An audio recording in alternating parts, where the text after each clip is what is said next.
John Brennan अपनी पत्नी Lara और अपने 6 साल के बेटे ल्यूक के साथ पीटर्सबर्ग के एक शांत इलाके में रहता था। जॉन एक कॉलेज प्रोफेसर था और उसकी पत्नी लारा एक कॉर्पोरेट ऑफिस में काम करती थी।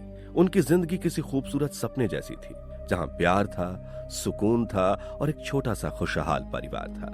लेकिन किसे पता था कि ये सुकून बस कुछ ही पलों का मेहमान है। एक सुबह जॉन अपने बेटे ल्यूक के साथ ब्रेकफास्ट कर रहा था। लारा, जिसे डायबिटीज थी, अपनी इंसुलिन का इंजेक्शन ले रही थी कि तभी अचानक उसकी नजर अपनी जैकेट पर पड़ी। जैकेट पर खून का एक गहरा धब्बा था। लारा तुरंत उसे साफ करने की कोशिश करने लगी कि तभी उनके दरवाजे पर दस्तक हुई। जॉन ने जैसे ही दरवाजा खोला, सामने पुलिस खड़ी थी और इससे पहले कि जॉन कुछ समझ पाता, एक ऑफिसर ने अरेस्ट वारंट दिखाते हुए कहा, हमारे पास लारा ब्रेनन के खिलाफ उसकी बॉस एलिजाबेथ के कत्ल का वारंट है। पल भर में घर का माहौल चीख पुकार में बदल गया। जॉन गिड़गिड़ाता रहा, लारा खुद को बेगुनाह बताती रही, लेकिन पुलिस लारा को घसीटते हुए ले गई। दरअसल उस दिन ऑफिस में लारा का अपनी बॉस एलिजाबेथ से झगड़ा हुआ था और उसी शाम पार्किंग में किसी ने एक फायर सिलेंडर एलिजाबेथ के सर पर मारकर उसका मर्डर कर दिया था। मर्डर के तुरंत बाद जब लारा का कोवर्कर पार्किंग में आया तो वहां एलिजाबेथ की लाश और लारा के सिवा कोई नहीं था। पुलिस को सिलेंडर पर लारा के फिंगरप्रिंट्स मिले और लारा की जैकेट पर एलिजाबेथ के खून के निशान। इन पुख्ता सबूतों के आधार पर लारा को अरेस्ट कर लिया गया। करीब 2 साल की कानूनी लड़ाई के बाद कोर्ट ने लारा को 20 साल की सजा सुनाई, लेकिन जॉन को पक्का यकीन था कि लारा बेगुनाह है, इसलिए उसने कोर्ट के फैसले को चुनौती देते हुए अपील दायर की। इस अपील का मुख्य आधार एक ऐसा सबूत था जिस पर पुलिस ने ध्यान नहीं दिया था, और वो था एक बटन। लारा का कहना था कि मर्डर वाली रात पार्किंग में वो एक अनजान औरत से टकराई थी जो बेसुध वहां से भाग रही थी। टकराने से उसकी जैकेट का बटन लारा के बैग में फंसा और टूटकर गिर गया था। उसने बटन गिरने की आवाज भी सुनी थी। लारा को यकीन था कि एलिजाबेथ की असली कातिल वो औरत ही थी, और अगर वो बटन मिल जाए तो ये साबित हो जाएगा कि वहां लारा के अलावा कोई और भी मौजूद था। लेकिन मुसीबत ये थी कि पुलिस को क्राइम सीन पर ऐसा कोई बटन मिला ही नहीं था। जॉन से जो बन पड़ा उसने सब किया। उसने खुद दिन रात एक एक करके लारा की फाइल बार बार खंगाली ताकि कोई सुराग मिल सके, पर उसे कोई पुख्ता सुराग नहीं मिला। अब जॉन इस केस को लेकर सुप्रीम कोर्ट जाना चाहता था, लेकिन वकील ने बताया कि सुप्रीम कोर्ट ने पिछले 30 सालों में मर्डर के एक भी केस की सुनवाई नहीं की है, इसलिए वहां जाने का कोई फायदा नहीं। वकील ने भारी मन से जॉन को सलाह दी कि वो अब हकीकत को स्वीकार कर ले और मान ले कि लारा दोषी है। आखिर सबूत भी तो यही कह रहे थे। वकील के इस बात पर जॉन को बहुत गुस्सा आया। उसका दिल किसी भी कीमत पर लारा को मुजरिम मानने को तैयार ही नहीं था, क्योंकि जिस शाम ये वारदात हुई थी उसके ठीक बाद लारा जॉन के साथ डिनर पर गई थी। उस रात लारा का बर्ताव बिल्कुल नॉर्मल था। अगर उसने मर्डर किया होता तो उसके हाव भाव में थोड़ा बदलाव जरूर आता। जॉन पूरी तरह से हार चुका था, फिर भी वो इस कोशिश में लगा था कि कोई तो रास्ता निकल आए जिससे वो लारा को बेगुनाह साबित कर सके। एक रात वो इन्हीं सब में उलझा था कि अचानक उसका फोन बजा। वो कॉल हॉस्पिटल से थी। उन्होंने बताया कि लारा ने जेल में सुसाइड करने की कोशिश की थी। वो पागलों की तरह भागता हुआ हॉस्पिटल गया। जॉन ने देखा आईसीयू में लारा बेहोश पड़ी थी। उसके बाएं हाथ पर पट्टियां बंधी थी क्योंकि उसने नस काटकर सुसाइड करने की कोशिश की थी। अपनी बीवी को इस हालत में देखकर जॉन का कलेजा फट गया। वो समझ गया कि अगर लारा को बचाना है तो उसे जेल से निकालना ही पड़ेगा, पर वो जानता था कि कानून के दरवाजे अब हमेशा के लिए बंद हो चुके हैं और अगर लारा को बाहर निकालना है तो उसे खुद ही कोई रास्ता बनाना होगा। जॉन ने अपनी रिसर्च शुरू कर दी। उसे डेमन पेनिंगटन नाम के एक शातिर अपराधी के बारे में पता चला जो 7 बार जेल तोड़कर भागने का रिकॉर्ड बना चुका था। डेमन ने अपने इन कारनामों पर ओवर द वॉल्स नाम की एक मशहूर किताब में लिखी थी। जॉन ने डेमन से मिलने का फैसला किया। जॉन डेमन से एक प्रोफेसर के तौर पर मिला जो जेल के कैदियों की वहां से आजाद होने की चाह पर एक कोर्स तैयार कर रहा था, पर डेमन ने उसे देखते ही भाप लिया कि ये आदमी सिर्फ किताबें रिसर्च करने नहीं आया है। उसने जॉन को जेल तोड़ने का सच सीधे शब्दों में समझाया। उसने कहा, देखो, दुनिया में कोई ऐसी जेल नहीं जिसे तोड़ा ना जा सके। हर जेल की एक चाबी होती है और वो चाबी छिपी होती है गार्ड्स की लापरवाही में। जेल के गार्ड्स रोज एक ही काम करते करते बोर हो जाते हैं, इसलिए वो अपना काम उतने ध्यान से नहीं करते और इसी लापरवाही में की गई गड़बड़ी उस जेल की चाबी बन जाती है। फिर डेमन ने उसे जेल तोड़ने की 3 सबसे जरूरी शर्तें बताईं। पहली शर्त, समय। उसने बताया 9/11 के हमले के बाद पुलिस बहुत सख्त हो गई है। उन्होंने ऐसा सिक्योरिटी सिस्टम बनाया है कि सिर्फ 15 मिनट में किसी भी शहर को सील कर सकते हैं और 35 मिनट के अंदर सारे स्टेट हाईवे और टोल बूथ्स पर पुलिस का पहरा लग जाएगा। अगर तुम 35 मिनट के अंदर इस घेरे से बाहर नहीं निकले तो समझो खेल खत्म। दूसरी शर्त, नकली पहचान। भागने के लिए सिर्फ नकाब काफी नहीं, पक्के पेपर्स चाहिए। ऐसे नकली पासपोर्ट और लाइसेंस जो एयरपोर्ट की चेकिंग में भी असली लगे। तुम्हें किसी ऐसे आदमी को ढूंढना होगा जो तुम्हें ये पक्के पेपर्स बनाकर दे सके। और तीसरी शर्त, पैसा और छुपने की जगह। जेल से भागने से ज्यादा मुश्किल है उसके बाद छुपे रहना, इसलिए भागकर ऐसे किसी देश में जाओ जहां अमेरिकन टूरिस्ट ना आते हो। और हाँ, पैसा इतना होना चाहिए कि जो कम से कम 5 से 6 साल तक चल सके, क्योंकि इस दौरान आप एक जगह नहीं रुक सकते। आपको हमेशा ट्रैवल करते रहना होगा, जो काफी खर्चीला होगा। इसलिए जिस दिन पैसा खत्म, समझो आजादी खत्म। आखिर में डेमन ने जॉन की आंखों में देखते हुए वो सवाल पूछा जिसने जॉन को अंदर तक झकझोर दिया। उसने कहा, लेकिन जॉन, ये सब करने से पहले तुम्हें खुद से पूछना होगा, क्या जरूरत पड़ने पर तुम अपने बच्चे को किसी पेट्रोल पंप पर छोड़कर भाग सकते हो? क्या भागते वक्त तुम किसी गार्ड की जान ले सकते हो? अगर नहीं तो ये शुरू ही मत करना, क्योंकि तुम्हारे बाद वो उसे भी गोली मार देंगे जो तुम्हारे साथ होगा। डेमन की बातों ने जॉन को अंदर तक झकझोर दिया। वो समझ गया कि जेल तोड़ना बिल्कुल भी आसान नहीं होगा, लेकिन लारा को छुड़ाने का इसके अलावा कोई रास्ता नहीं था। इसके बाद जॉन ने लारा से मुलाकातें बढ़ा दी, लेकिन अब लारा से मिलना तो बस एक बहाना था। उसका असली मकसद था जेल की जासूसी करना। अब उसकी नजर वहां की हर छोटी से छोटी डिटेल पर होती। वो बारीकी से नोट करता कि गार्ड्स अपनी चाबियां कहाँ रखते हैं, लिफ्ट किस चाबी से खुलती है और कैमरे किस किस कोने में लगे हैं। यही नहीं, उसने जेल के अंदर खाना और दवाइयां लाने वाले ट्रकों पर भी नजर रखनी शुरू कर दी। उसने पूरा रिकॉर्ड तैयार कर लिया कि कौन सा ट्रक किस दिन और किस समय जेल के अंदर जाता है। उसका जुनून अब इस कदर बढ़ चुका था कि कॉलेज में लेक्चर के दौरान भी स्टूडेंट्स को काम देकर वो चुपके से अपने एस्केप प्लान पर ही काम करता रहता था। डेमन की बताई हर छोटी बड़ी डिटेल को जोड़कर दिन रात की मेहनत के बाद उसने एक मास्टर प्लान तैयार कर लिया। अगला कदम था पहचान बदलना। वो हर रात अपनी कार लेकर शहर के उन बदनाम इलाकों के चक्कर काटने लगा जहां जुर्म का बोलबाला था, क्योंकि वो जानता था कि जिस काम को वो अंजाम देने वाला है उसमें मदद करने वाले उन्हीं काली गलियों में मिलेंगे। कुछ रात उन गलियों की खाक छानने के बाद आखिरकार वो एक ड्रग डीलर से मिला जिसका नाम था मूस। मूस ने जॉन को एक पता दिया, लाफायट होटल, और कहा कि वहां जाकर हार्व से मिले। वो नकली डॉक्यूमेंट्स बनाने में उसकी मदद करेगा। जॉन उम्मीद लेकर लाफायट होटल पहुंचा और हार्व से मिला। हार्व ने उसे पीछे वाले दरवाजे से बाहर आने का इशारा किया, लेकिन जैसे ही जॉन पीछे वाली गली में पहुंचा, वहां मूस पहले मौजूद था। उसने जॉन पर अचानक हमला कर दिया। जॉन जमीन पर गिर पड़ा। हार्व और मूस ने उसे बुरी तरह पीटा और उसके सारे पैसे छीनकर भाग गए। खून से लथपथ जॉन किसी तरह अपने घर पहुंचा। उसने शांति से अपना चेहरा साफ किया और जख्मों पर दवाई लगाई। जॉन को काफी मुश्किलों का सामना करना पड़ रहा था। ऊपर से इन कामों में पानी की तरह पैसा बह रहा था। उसे अपने घर का सामान भी बेचना पड़ रहा था। उसने अपने बुक शेल्फ, आईना और डेस्क जैसी रोजमर्रा की चीजें भी बेच दी थीं ताकि अपने प्लान के लिए जरूरी कैश जमा कर सके। जॉन अभी भी कोशिश में जुटा रहा कि अचानक एक रात उसकी डोरबेल बजी। जॉन ने खिड़की से देखा तो बाहर कोई अनजान आदमी खड़ा था। जब उसने दरवाजा खोला तो उस आदमी ने बताया कि उसका नाम माइक है। उसने कहा कि वो उस रात बार में मौजूद था जब मूस और उसके आदमियों ने जॉन पर हमला किया था। उसने कहा कि वो नकली पासपोर्ट और लाइसेंस बनवाने में उसकी मदद कर सकता है, पर इसके बदले में उसने जितने पैसे मांगे वो जॉन के लिए बहुत ज्यादा थे। हालांकि जॉन के पास कोई दूसरा रास्ता नहीं था, इसलिए उसने मजबूरी में कुछ एडवांस पैसे और फोटो देकर कहा कि वो डॉक्यूमेंट्स का इंतजाम करे। माइक ने कहा कि वो बुधवार को एकर्ट स्ट्रीट की पार्किंग लॉट में ठीक दोपहर 2 बजे मिले। जॉन के पास अब धीरे धीरे पैसे खत्म हो चुके थे। अंत में उसने रियल एस्टेट एजेंट से अपने घर के पेपर्स तैयार करने के लिए कहा ताकि घर बेच सके।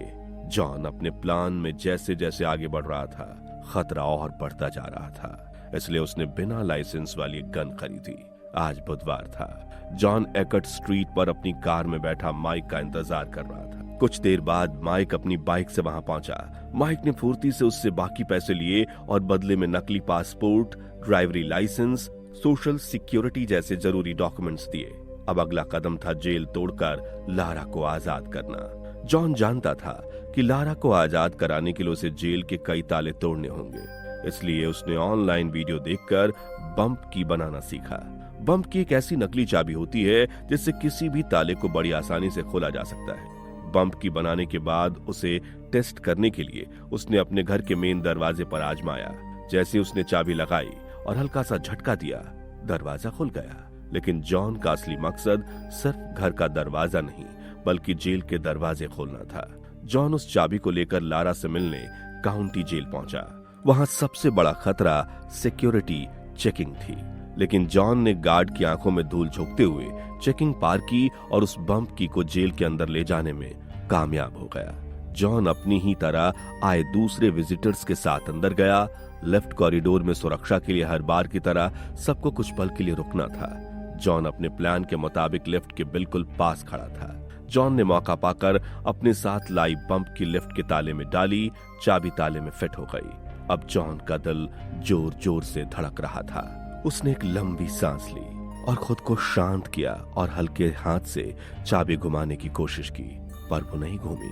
उसने थोड़ा और जोर लगाया कि तभी एक खट की आवाज आई और चाबी ताले के अंदर ही टूट गई। जॉन का खून सूख गया। चाबी का आधा हिस्सा उसके हाथ में था और आधा ताले के अंदर। अगर कोई देख लेता तो खेल वहीं खत्म था। जॉन ने घबराहट में टूटे हुए टुकड़े को नीचे गिराया और पैर से ठोक कर मारकर उसे लिफ्ट और फर्श की दरार में धकेल दिया। इतने में गार्ड ने सबको आगे बढ़ने के लिए कहा। जॉन कांपते कदमों से भीड़ के साथ आगे बढ़ने लगा। तभी एक सिक्योरिटी गार्ड लिफ्ट के पास आई और उसने देखा कि लिफ्ट में टूटी हुई चाबी अटकी है। वो फौरन समझ गई कि ये जरूर किसी विजिटर की ही हरकत है। उसने तुरंत सिक्योरिटी अलार्म बजा दिया। सारे विजिटर्स को वहीं के वहीं रोक लिया गया। जॉन का दिल अब और जोर जोर से धड़क रहा था, पर वो चेहरे पर शांति लिए चुपचाप खड़ा था। जेल इंचार्ज ने बारी बारी से विजिटर्स को अपनी केबिन में बुलाकर पूछताछ शुरू की। आखिरकार जॉन की बारी आई। वो इंचार्ज केबिन में गया।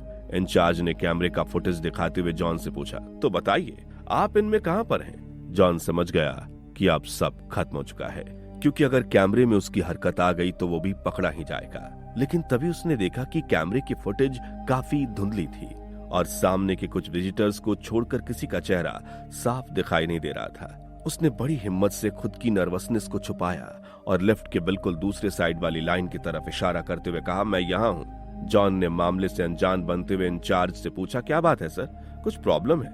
इंचार्ज को जॉन पर शक था, पर उसके पास कोई ठोस सबूत नहीं थे।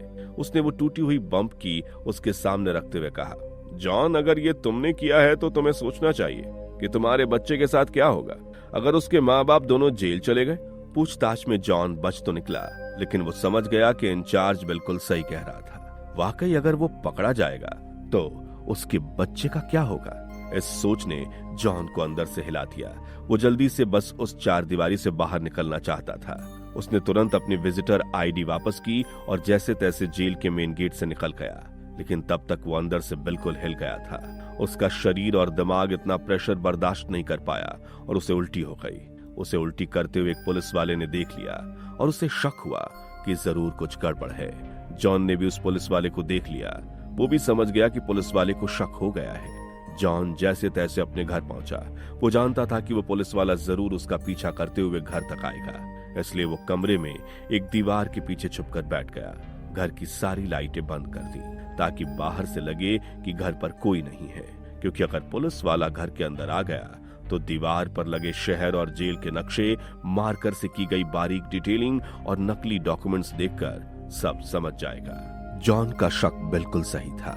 वो पुलिस वाला सच में जॉन का पीछा करता हुआ उसके घर तक आया, लेकिन घर पर किसी को ना पाकर वो वापस चला गया। बम्प की वाला प्लान फेल होने के बाद जॉन समझ गया था कि जेल तोड़कर लारा को आजाद करना नामुमकिन था।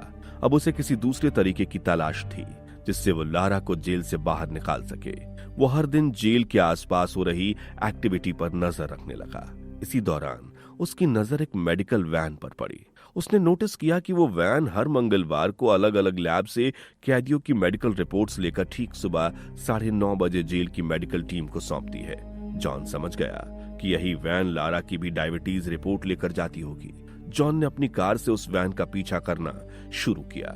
उसने देखा कि वैन में ड्राइवर के अलावा और कोई नहीं होता। ड्राइवर रिपोर्ट लेने के लिए वैन को लैब के बाहर खड़ी करके अंदर जाता है और रिपोर्ट लेकर वापस वैन तक आता है, जिसमें उसे करीब 1 मिनट 48 सेकंड्स लगते हैं। जॉन ने एक नया प्लान तैयार किया। उसने तय किया कि जब ड्राइवर दूसरे मरीजों की रिपोर्ट लेने जाएगा तब वो वैन के अंदर घुसेगा और लारा की डायबिटीज रिपोर्ट की फोटो खींचकर निकल आएगा। फिर वो कंप्यूटर पर उस रिपोर्ट को एडिट करके एक ऐसी डुप्लीकेट रिपोर्ट तैयार करेगा जो दिखने में तो बिल्कुल असली लगेगी, पर उसमें लारा की हालत बेहद नाजुक दिखाई देगी। फिर अगले मंगलवार को वो फिर वैन के अंदर घुसेगा और लारा की असली रिपोर्ट को डुप्लीकेट रिपोर्ट से बदल देगा। मकसद साफ था, ताकि डुप्लीकेट रिपोर्ट देखकर जेल प्रशासन लारा को इलाज के लिए फौरन अस्पताल शिफ्ट करने पर मजबूर हो जाए और फिर वो अस्पताल से लारा को छुड़ा लेगा। जेल की दीवारें तोड़ने के मुकाबले ये रास्ता उसे कहीं ज्यादा आसान लगा। प्लान के मुताबिक अगले मंगलवार को जब ड्राइवर रिपोर्ट लेने लैब में गया तो जॉन मौका पाकर वैन के पास पहुंचा।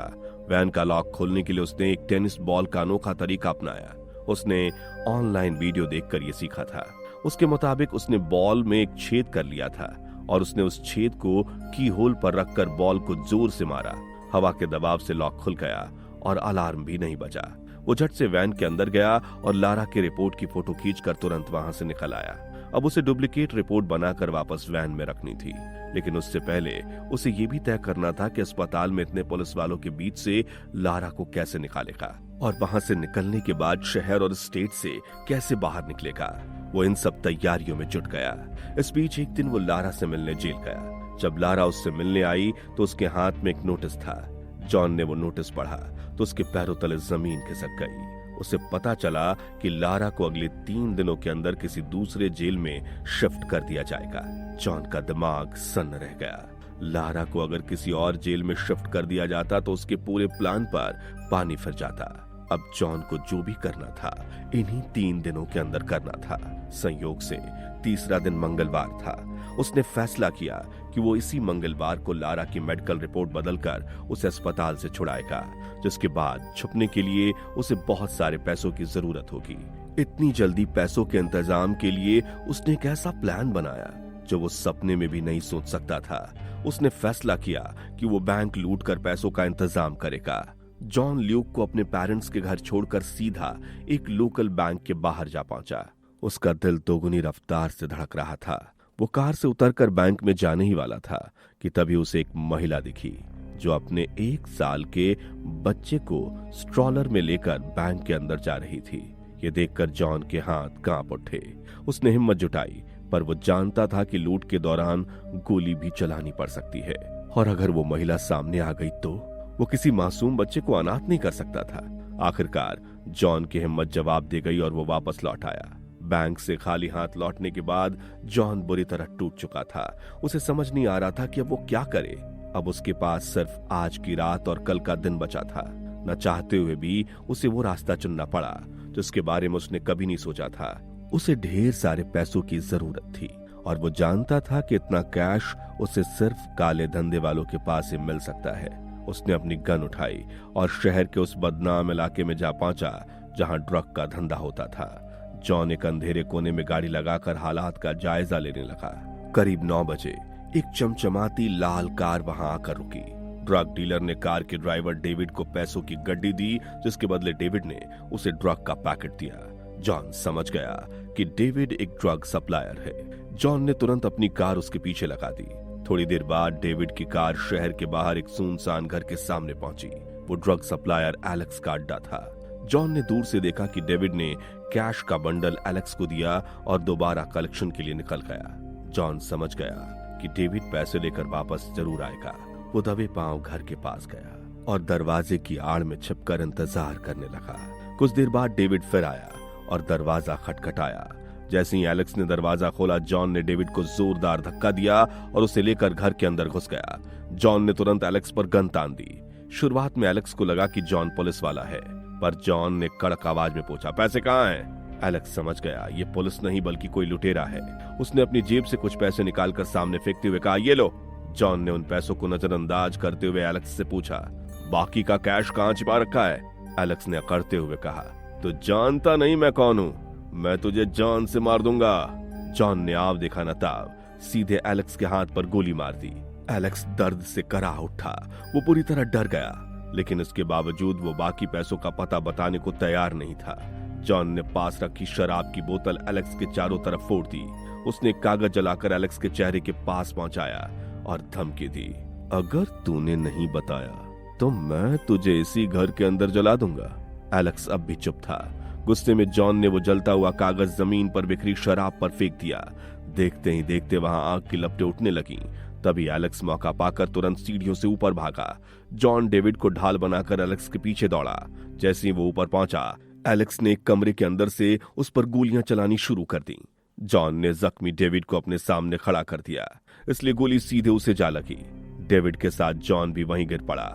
एलेक्स जॉन को खत्म करने के इरादे से जैसे ही कमरे से बाहर आया, जॉन ने बिना एक पल गवाए जमीन पर लेटे ही ट्रिगर दबा दी।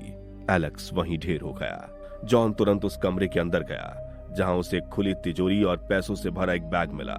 दरअसल आग की वजह से एलेक्स पैसे लेकर वहां से भागने वाला था, लेकिन उससे पहले वो जॉन के हाथों मारा गया। जॉन तुरंत पैसों का बैग लेकर निकल पड़ा। बाहर हड़बड़ी में जॉन ने कार तेजी से घुमाई, जिससे कार का पिछला हिस्सा किसी चीज से टकराया और उसकी टेल लाइट टूटकर वहीं गिर गई। जॉन ने रुकने की गलती नहीं की और वहां से फौरन निकल गया। उधर जॉन पैसों से भरा बैग लेकर सीधा अपने माता पिता के घर पहुंचा। वो ल्यूक को लेने ऊपर कमरे में गया। पिछली कई रातों की थकान उस पर इतनी हावी थी कि बेटे के पास लेटते ही उसे गहरी नींद आ गई। करीब 2 घंटे बाद जब उसकी आंख खुली तो वो ल्यूक को लेकर नीचे आया, पर तब तक उसके पिता की नजर जॉन की जैकेट में रखी 3 फ्लाइट टिकट्स और नकली पासपोर्ट्स पर पड़ चुकी थी। वो पूरा माजरा समझ गए थे, पर उन्होंने जॉन से कुछ नहीं कहा। जाते वक्त उन्होंने जॉन को उसका जैकेट दिया और उसे कसकर गले लगाकर अलविदा कहा। जॉन भी समझ गया कि उसके पिता सब कुछ जान चुके हैं और ये शायद उनकी आखिरी मुलाकात है। जॉन ल्यूक को लेकर अपने घर पहुंचा। आज मंगलवार था, यानी वो तीसरा और आखिरी दिन जब लारा को दूसरी जेल में शिफ्ट किया जाना था। जॉन के पास अपने प्लान को अंजाम देने के लिए बस आज का ही दिन था। उसने ल्यूक से अपना सामान पैक करने को कहा। जॉन ने भी अपना बैग तैयार किया, जिसमें कुछ कपड़े, जरूरी सामान और एलेक्स के घर से लूटा हुआ ढेर सारा कैश था। निकलने से पहले उसने दीवार पर लगे शहर के नक्शे, फोटोज और प्लानिंग के सारे पेपर्स फाड़कर गार्बेज बैग्स में भर लिए। अब यहाँ से एक एक सेकंड कीमती था। जॉन ने पुलिस को गुमराह करने के लिए कचरे के 3 अलग अलग बैग बनाए। एक बैग उसने अपने घर के बाहर वाले डस्टबिन में डाला और बाकी 2 घर से दूर अलग अलग डस्टबिन में फेंक दिए, ताकि पुलिस को उसके असली प्लान का कोई पक्का सुराग न मिल सके। इसके बाद वो ल्यूक को लेकर उस लैब के पास पहुंचा, जहां से लारा की मेडिकल रिपोर्ट भेजी जानी थी। वहां पहुंचकर उसने सबसे पहले चुपके से उस लैब की लैंडलाइन की तार काट दी, ताकि फोन कनेक्शन पूरी तरह ठप हो जाए। फिर उसने मेडिकल वैन का पीछा किया। जैसे ही ड्राइवर दूसरी लैब से बाकी मरीजों की रिपोर्ट लेने गया, जॉन मौका पाकर वैन के अंदर घुसा और लारा की रिपोर्ट बदल दी। रिपोर्ट बदलने के बाद जॉन अपने प्लान के अगले हिस्से की तरफ बढ़ा। वो ल्यूक को लेकर अपनी दोस्त निकोल के पास पहुंचा, जिसका घर शहर से बाहर था। आज उसकी बेटी का जन्मदिन था, लेकिन जन्मदिन तो बस एक बहाना था। जॉन का ल्यूक को निकोल के घर छोड़ना उसके प्लान का हिस्सा था। प्लान के मुताबिक लारा को छुड़ाने के बाद शहर से बाहर निकलने के लिए उसके पास बस 15 मिनट्स का समय था। अगर जॉन ल्यूक को शहर में ही कहीं रखता तो इतने कम समय में ल्यूक को पिक करके शहर से बाहर निकलना नामुमकिन हो जाता।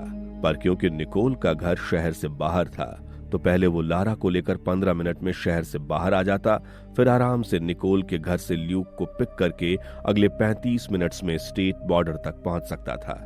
जाते जाते जॉन ने निकोल से एक अहम बात कही, निकोल, ल्यूक की जैकेट की पॉकेट में मेरे पेरेंट्स का फोन नंबर है। अगर शाम को मुझे लौटने में देर हो जाए तो प्लीज उन्हें कॉल कर देना, ताकि वो ल्यूक को पिक कर ले। जॉन ने ल्यूक को वहीं छोड़ा और अपने मिशन पर निकल पड़ा। दूसरी तरफ एलेक्स के घर हुई वारदात की वजह से पुलिस पूरी ताकत से छानबीन में जुटी हुई थी। क्राइम सीन की बारीकी से तलाशी लेने पर उन्हें जॉन की कार की टूटी हुई टेल लाइट्स मिली। पुलिस ने यह तो पता लगा लिया कि वो लाइट किस कार मॉडल की है, लेकिन मुसीबत ये थी कि उस मॉडल की हजारों गाड़ियां शहर में मौजूद थीं। इसलिए सिर्फ इस एक सुराग से कार के मालिक तक पहुंचना मुश्किल था। तभी पुलिस हेड नबुल्सी ने अपना दिमाग दौड़ाया।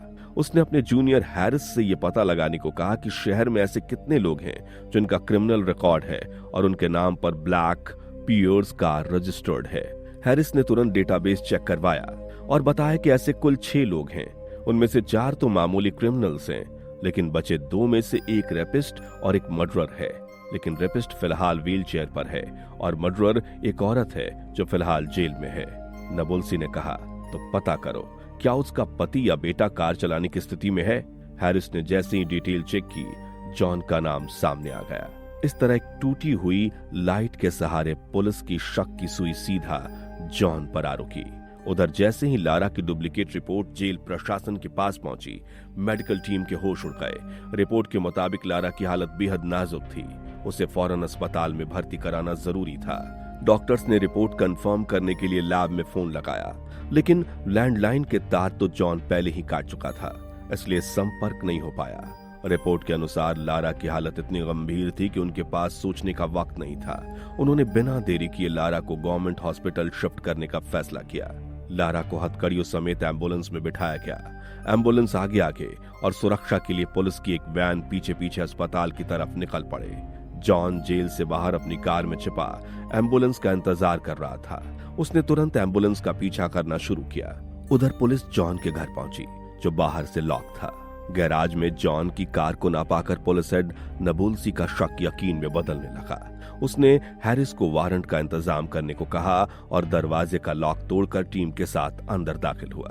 अंदर जाकर उनकी नजर उस दीवार पर पड़ी जिस पर जॉन प्लानिंग करता था। जॉन वहां से सब हटा तो चुका था, लेकिन मैप और फोटोज टांगने के लिए लगाई गई कीलें, टेप के निशान अभी वहां मौजूद थे। ये देखते ही नबुल्सी को पक्का यकीन हो गया कि जॉन वहां जरूर किसी तरह की खुफिया प्लानिंग कर रहा था। तभी उन्हें खबर मिली कि लारा की तबीयत बिगड़ने की वजह से उसे इमरजेंसी में हॉस्पिटल शिफ्ट किया जा रहा है। नबुल्सी एक शातिर पुलिस वाला था। वो तुरंत पूरी बात समझ गया। उसने फौरन लारा के साथ जा रही सिक्योरिटी टीम को कॉल किया और चेतावनी दी, सतर्क रहो, ये जॉन का बिछाया हुआ जाल है, वो कहीं आसपास हो सकता है। हम भी 10 मिनट में हॉस्पिटल पहुंच रहे हैं। उधर तब तक लारा को हॉस्पिटल के कमरे में शिफ्ट कर दिया गया था। तभी वहां डॉक्टर के वेश में जॉन अंदर दाखिल हुआ। उसने तुरंत सिक्योरिटी टीम पर गन तान दी और कड़क आवाज में कहा, सब अपने हाथ ऊपर करो। जॉन को वहां इस हालत में देखकर लारा के होश उड़ गए। उसे जॉन के इस प्लान की भनक तक नहीं थी और उसने सपने में भी नहीं सोचा था कि जॉन ऐसा पागलपन करेगा। वो डर और गुस्से में जॉन पर चिल्लाई, जॉन ये तुम क्या कर रहे हो? लेकिन जॉन का पूरा ध्यान अपने मिशन पर था। उसने बड़ी चालाकी से पुलिस वालों के फोन छीन लिए और एक सिपाही को लारा की हथकड़ियां खोलने का आदेश दिया।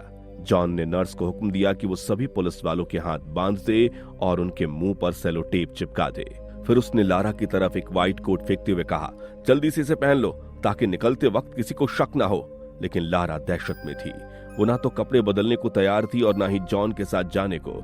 उसे लग रहा था कि ये सरासर बेवकूफी है, पुलिस उन्हें पकड़ ही लेगी। लारा बुरी तरह कांप रही थी।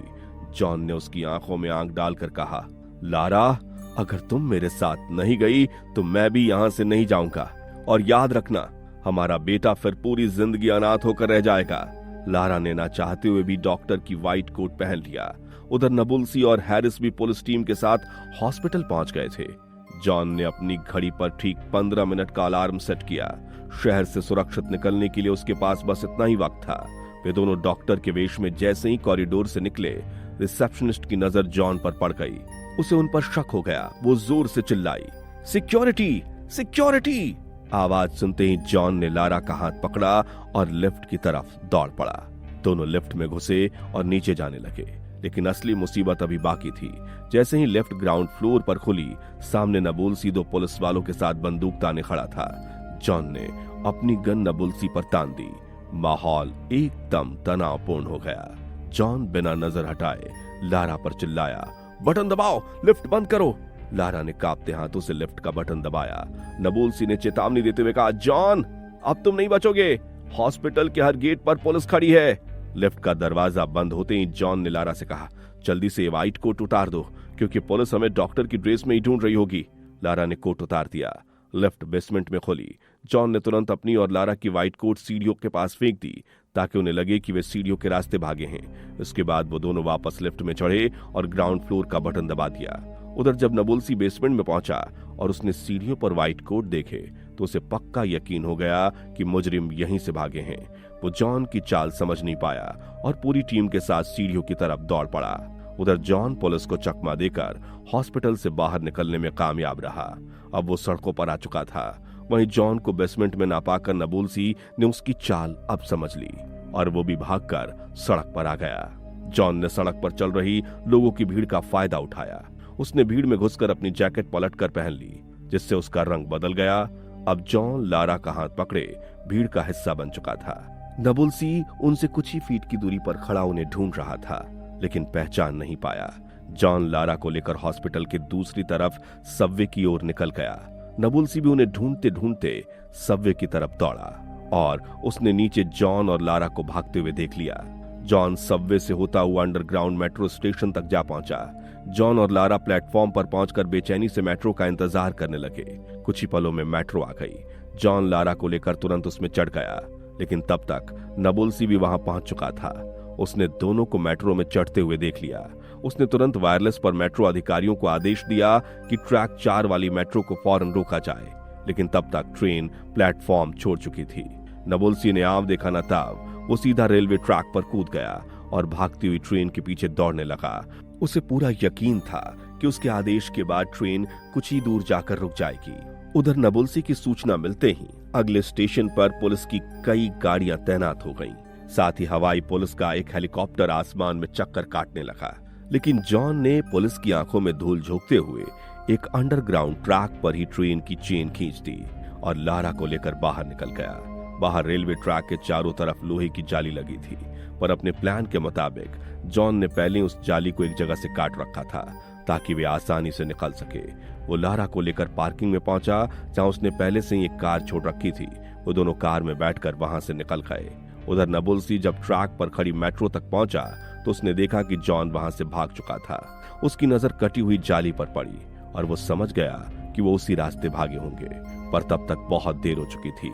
जॉन की कार उनकी पहुंच से काफी दूर निकल चुकी थी, लेकिन खतरा अभी टला नहीं था। पुलिस का हेलीकॉप्टर ऊपर से उन पर नजर रखे हुए था। जॉन जानता था कि एक एक सेकंड कीमती है, क्योंकि 15 मिनट के अंदर उसे शहर से बाहर निकलना था, वरना पुलिस पूरा शहर सील कर देती। वो रेड लाइट तोड़ते हुए पूरी स्पीड से आगे बढ़ता रहा और करीब 13 मिनट में ही उसने शहर की सीमा को पार कर लिया। सिटी पुलिस का दायरा वहीं खत्म होता था, इसलिए वो वहां से आगे नहीं जा सकते थे। अब ये मामला सिटी पुलिस के हाथों से निकलकर स्टेट पुलिस के पास जा पहुंचा था। जॉन को अब 35 मिनट के अंदर स्टेट से बाहर निकलना था, लेकिन उससे पहले उसे ल्यूक को निकोल के यहां से पिक करना था। जॉन सीधा निकोल के घर पहुंचा, लेकिन वहां उसे जो पता चला उसने उसके पूरे प्लान पर पानी फेर दिया। उसे मालूम हुआ कि निकोल सभी बच्चों को लेकर जू गई है। ये जानकर लारा भी बुरी तरह घबरा गई। जॉन ने अनुमान लगाया कि जू तक पहुंचने में 17 मिनट लगने वाले थे, जबकि स्टेट से सुरक्षित बाहर निकलने के लिए उनके पास अब मुश्किल से 11 मिनट ही बचे थे। इसके बावजूद जॉन ने हार नहीं मानी। उसने कार जू की दिशा में मोड़ दी। वो गाड़ियों को ओवरटेक करते हुए मौत की रफ्तार से जू की तरफ बढ़ने लगा। उधर एक पुलिस टीम जॉन के घर पहुंची ताकि जॉन के प्लान के बारे में कुछ सुराग मिल सके। आसपास छानबीन करते हुए उन्हें वो कचरे का बैग मिला जो जॉन ने अपने डस्टबिन में छोड़ा था। उधर जॉन ने 17 मिनट की दूरी सिर्फ 9 मिनट में पूरी की और जू के करीब पहुंच गया, लेकिन अब भी समय बहुत कम था। उसके पास सिर्फ 2 मिनट बचे थे, जिसके बाद स्टेट पुलिस सारे टोल्स और सड़कें ब्लॉक कर दी थी। जॉन ने तुरंत हिसाब लगाया, अगर वो अंदर जाकर ल्यूक को लाता है तो 2 मिनट से ज्यादा लगेंगे, फिर वो तीनों पकड़े जाएंगे। ये सोचते ही जॉन ने आखिरी वक्त पर एक बहुत ही कठोर फैसला लिया और गाड़ी जू के गेट की तरफ ले जाने के बजाय स्टेट बॉर्डर की तरफ मोड़ दी। ये देखते ही लारा जॉन पर चिल्ला उठी, क्योंकि वो अपने बेटे को छोड़कर जाने के बारे में सोच भी नहीं सकती थी। जॉन ने उसे समझाने की लाख कोशिश की। ल्यूक की जैकेट में मेरे पेरेंट्स का नंबर है, निकोल उन्हें कॉल कर देगी, हम बाद में सोचेंगे ल्यूक को अपने पास कैसे लाना है। जब लारा को यकीन हो गया कि जॉन गाड़ी नहीं रोकने वाला, तो उसने हताश होकर वो कर दिया जो जॉन के पूरे प्लान को मिट्टी में मिला सकता था। उसने चलती कार का दरवाजा खोला और सड़क पर कूदने की कोशिश की।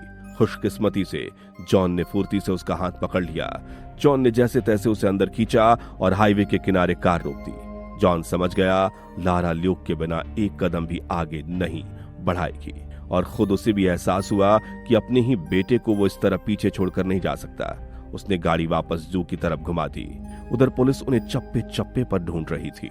जॉन तेजी से जू के अंदर गया, निकोल का शुक्रिया अदा किया और ल्यूक को गोद में उठाकर वापस कार की तरफ आया। ल्यूक को देखते ही लारा का चेहरा खिल उठा। जॉन लारा और ल्यूक को लेकर स्टेट बॉर्डर की तरफ निकल पड़ा, पर अब बहुत देर हो चुकी थी। जिस बॉर्डर को उन्हें 35 मिनट में पार करना था, अब 54 मिनट बीत चुके थे। जॉन ने रेडियो पर सुना कि स्टेट के हर टोल नाके पर कड़ी चेकिंग चल रही है। पुलिस हर गाड़ी को रोक कर देख रही है, और खास तौर पर उस गाड़ी को जिसमें एक पति पत्नी और उनके 6 साल का बच्चा हो। जॉन समझ गया कि अब कार से स्टेट बॉर्डर पार करना नामुमकिन है। उसने लारा से कहा, अब हम ट्रेन के रास्ते जाएंगे। उधर पुलिस जॉन के घर से मिले कचरे के बैग को पुलिस स्टेशन ले गई और कचरे की बारीकी से छानबीन शुरू कर दी, इस उम्मीद में कि शायद वहां कोई ऐसा सुराग मिल जाए जो उन्हें जॉन की अगली चाल बता सके। जॉन उम्मीद लेकर रेलवे स्टेशन पहुंचा, लेकिन वहां का नजारा देखकर उसकी हिम्मत जवाब दे गई। स्टेशन पर भारी पुलिस बल तैनात था और हर यात्री की चेकिंग हो रही थी। जॉन को फौरन समझ आ गया कि वहां से भी बचकर निकलना नामुमकिन है। अब वे बुरी तरह फंस चुके थे। न सड़क का रास्ता बचा था, न ही रेल का। तभी जॉन के दिमाग में एक आइडिया आया। उसने कार वापस हाईवे की तरफ घुमा दी। चलते चलते उसकी कार हाईवे के टोल नाके पर पहुंची। वहां तैनात सिक्योरिटी पुलिस ने जब जॉन की कार के अंदर झांका तो उन्हें जॉन, लारा और ल्यूक के साथ साथ पिछली सीट पर एक बुजुर्ग पति पत्नी भी बैठे मिले। पुलिस का ऑर्डर था कि सिर्फ उसी गाड़ी को रोका जाए जिसमें एक पति पत्नी और उनका 6 साल का बच्चा हो। कार में इतने सारे लोगों को देखकर पुलिस को लगा कि ये कोई आम परिवार है जो कहीं घूमने जा रहा है। उन्होंने बिना शक किए जॉन की कार को स्टेट बॉर्डर क्रॉस करने का इशारा कर दिया। दरअसल जॉन ने रेलवे स्टेशन से ही बुजुर्ग जोड़े को अपनी कार में बिठा लिया था। उन्हें भी स्टेट से बाहर जाना था और जॉन ने मौके का फायदा उठाते हुए उनसे कहा, बैठ जाइए, मैं भी उधर ही जा रहा हूँ, आपको अपनी कार से छोड़ दूंगा। जॉन अपने परिवार के साथ स्टेट एयरपोर्ट पहुंचा। उसने काउंटर से बोर्डिंग पास लिए और चेक इन के लिए सुरक्षा घेरे की तरफ बढ़ गया। अंदर सिक्योरिटी टीम ने उनके बैग्स चेक किए और पासपोर्ट वेरीफाई किया। पासपोर्ट वेरिफिकेशन के बाद सिक्योरिटी ऑफिसर ने अपने कंप्यूटर पर वांटेड लोगों के नाम और तस्वीरें चेक की। खुशकिस्मती से उस वक्त लिस्ट में ना तो जॉन का नाम था, ना ही लारा का। ऑफिसर ने उन्हें क्लियरेंस दे दी। जॉन के वहां से निकलते ही जिस सिक्योरिटी ऑफिसर ने उसे क्लियरेंस दी थी, उनकी शिफ्ट चेंज हुई और दूसरा पुलिस ऑफिसर चेकिंग के लिए आकर बैठा। उसने बैठते ही कंप्यूटर पर वांटेड लिस्ट रिफ्रेश की और स्क्रीन पर जॉन और लारा की तस्वीर फ्लैश होने लगी। लेकिन उसे भनक तक नहीं थी कि जिन मुजरिमों को वो स्क्रीन पर देख रहा है वो अभी अभी उसके सामने से सुरक्षित निकल चुके हैं। उधर कचरे के ढेर से आखिरकार पुलिस को वो सुराग मिल ही गया जिसकी उन्हें तलाश थी। उन्हें उसमें हेटी देश के प्रेसिडेंशियल पैलेसेस की फोटो मिली, जिससे वो समझ गए कि जॉन, लारा और अपने बच्चों के साथ हेटी जा रहा है। नवोल्सी ने तुरंत एयरपोर्ट फोन करके हेटी जाने वाली सभी फ्लाइट्स की चेकिंग करने का आदेश दिया। उसने जॉन और लारा की फोटो भी एयरपोर्ट अथॉरिटी को भिजवा दी ताकि फ्लाइट्स चेकिंग के दौरान उन्हें आसानी से पहचाना जा सके।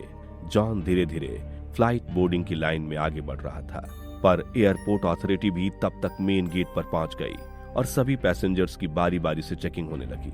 जॉन लाइन में खड़ा अपनी बारी का इंतजार कर रहा था।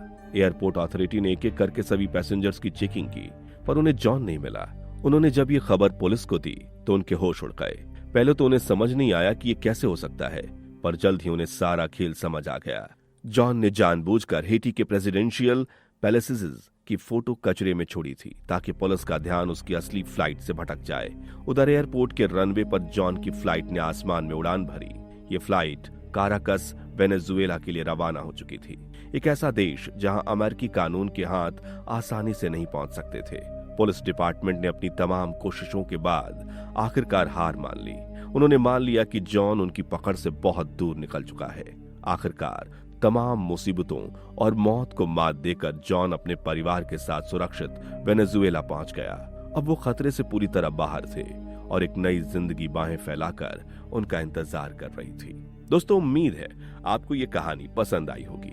अगर हाँ तो इस वीडियो पर एक लाइक जरूर करें और ऐसी ही बेहतरीन फिल्म की कहानियों के लिए हमारे चैनल शॉर्ट फ्लिक्स को सब्सक्राइब करना ना भूलें। मिलते हैं एक और जबरदस्त कहानी के साथ, तब तक के लिए धन्यवाद।